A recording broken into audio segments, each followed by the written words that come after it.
जय जगन्नाथ फ्रेंड्स। आज थिला महाप्रभुंकर बाहुड़ा यात्रा। तो मु सकाळु सकाळु किछि फुल आनी धूप दीप आलती सहित महाप्रभुंकर पूजा सार देई। मते लागुछि महाप्रभु आज बहुत खुशी अछंती, काहे कि ना से पुणी थरे भक्तंग गहळी रे आसी कि बड़ देउळ रे पहुंची। आज वर्षा एते होतला जे से कमिबार ना भी नउनथला।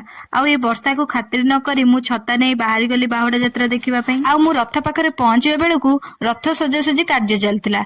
एपटरे मोर गोटे टगर गछ ऊपर नजर पड़ी गला। आ सेठी किछि फूल को आनी मु मो बेणी रे सेतिक समय भितर रथ उपर महाप्रभुंकर साजसजा सरजाइला। साजसजा पर रथ चलवा समस्त प्रकार प्रस्तुति भी आरंभ हो गला। पिला माने रथ टाणिबा पई एते खुशी जे तार तो तुलना नाही। आउ डेरी न करी महाप्रभु माउसी मार घर छाड़ी श्रीमंदिर को बाटरे पिला माने वर्षा पाग को देखिकी डांस भी स्टार्ट कर। आउ हां रथ उपर कालिया को देखि जेमति जीवनर सब खुशी मिली गला परी लागुथाय। शेषरे आजिर बाहुड़ा यात्रा महाप्रभुंकर अपूर्व नीला सहित शेष होइतिला। प्रसाद खाइबा तो भाग्यर कथा, तेणु मु टिके प्रसाद खाई बाहरली घर को।